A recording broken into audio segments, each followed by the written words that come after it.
اگر باداموں والے برتن میں ایک بڑا چمچ چینی شامل کر دیں تو بادام کئی مہینوں تک تازہ رہیں گے۔ ہاتھوں سے لہسن کی بو دور کرنے کے لیے ہاتھ بہتے پانی کے نیچے رکھ کر ان پر اسٹیل کا چمچ رگڑیں، بو دور ہو جائے گی۔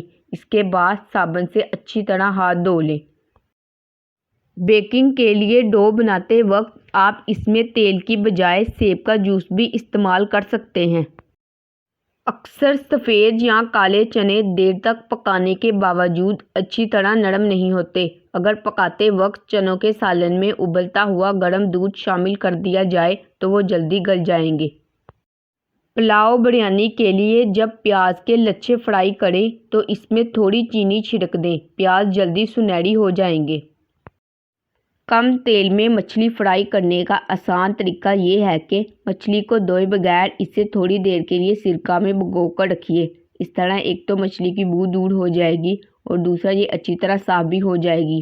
آپ مچھلی کو دھونے کے بعد اس پر نمک اور نیمبو کا رس لگائیے اور تقریباً 5 سے 10 منٹ بعد توے پر ہلکا سا تیل لگا کر گرم کریے اور مچھلی کے ٹکڑے اس پر رکھ کر ان کا پانی خشک کر لیں۔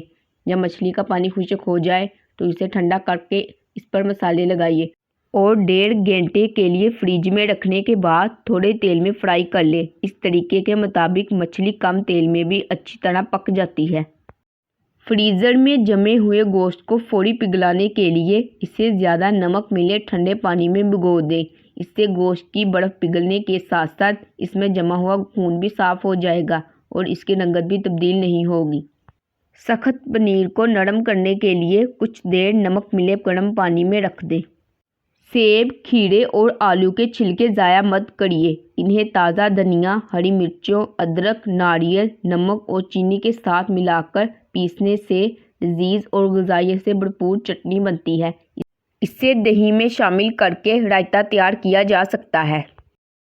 کوئی بھی دال پکاتے وقت اس میں مسالے شامل کرنے سے پہلے اگر تھوڑی سی ہلدی اور گھی یا مکھن کا 1 چمچ ڈال کر کچھ دیر کے لیے پکا لیا جائے تو بالکل منفرد اور ذائقہ دار دال بنتی ہے۔